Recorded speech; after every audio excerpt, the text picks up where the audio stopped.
गाह्रो छ बनाइ खानु पनि। अब यस्तो छ मेरो घर छेउछाउमा यसो नाला कुलो कन्दराहरू छन्, त्यसले गर्दाखेरि चाहिँ मैले प्राय मेरो करेसाबारीको अर्ग्यानिक चिजहरू खान पाइरहेको छु। अब पकाउने फेरि ढङ्ग यस्तो राम्रो छ मेरो। यो कालो थियो यसलाई पहेँलो पकाएरै पहेँलो बनाइदिएँ मैले। यो चाहिँ अब गर्न मिल्दैन, यो चाहिँ मधेसको यो यहाँको के भन्छ रैथाने झिँगे माछा भन्छ यसलाई, रैथाने एकदम मनपर्छ मलाई त। अब यो मन नपर्ने चाहिँ कमै हुनुहुन्छ होला जो भए पनि। यहाँ एउटा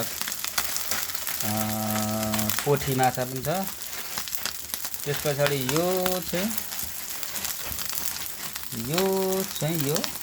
चाहिँ कर्मुले कलिया माछा, ब्ल्याक ब्युटी भने जस्तो। अन्डा पनि हाल्छ त्यसमा?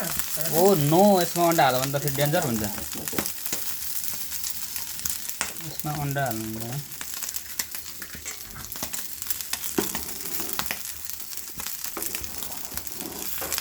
ए त्यस्तो भयो। अलिकति आगोको राप बढी भयो, अलिकति आगोको राप घटाउनु पर्यो। दामी पकाउँछु नि गाउँमा।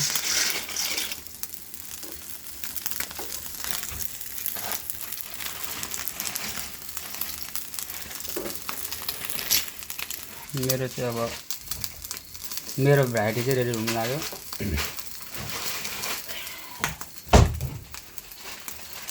लगभग पाकै हो, पाको होला है।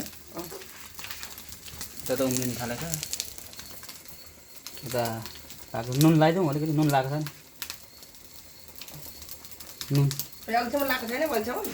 नुन त मैले सोचेको भन्दा पनि दामी भयो जस्तो छ है गाइज।